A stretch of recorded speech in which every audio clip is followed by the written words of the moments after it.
I'm currently having a bit of a problem with limiting myself to the amount of money that I'm spending on watches, and I just picked up a new one.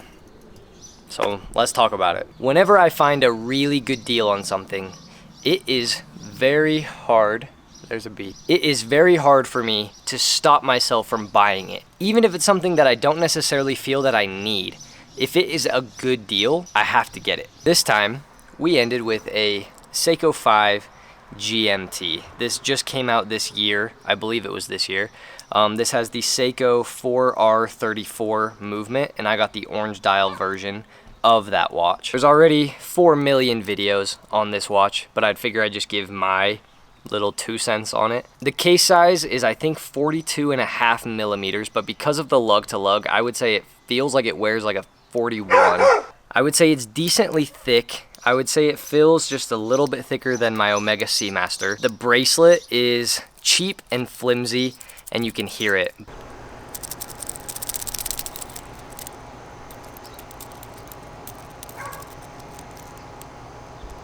To me, that's almost on the pro list, because that's to me like what makes Seiko a Seiko, is like that. I don't know if wiggly is the right word, but like the bracelets are just very Seiko. They're not like the best bracelets ever, but they're comfy and they work, and I think that they look good, and that's the main thing that matters. And on this watch, this 5-link style Jubilee type bracelet with all its wiggles and wobbles makes this watch what it should be. The bezel is friction fit, so it rotates both ways. It doesn't have clicks, which is, I think it's less fun, but it's better day to day, especially for me, someone with OCD. Lining up the 24-hour marker with the little upside down triangle, lining that up is, you can make it perfectly on the line, and you don't have to deal with the like common Seiko issue of the bezel not lining up with like the indices and all that. So in that way, it's a pro, but it's less fun than hearing the clicks. So this watch retails at $475, and if I'm being honest, I would not pay $475 for this. I got it for $255. I won it on a bid on eBay, and at that price, I absolutely think this watch is phenomenal. But I don't think I would want to pay any more than $300 for it, just because I think like paying the MSRP price on Seikos is dumb, because you can find them way cheaper.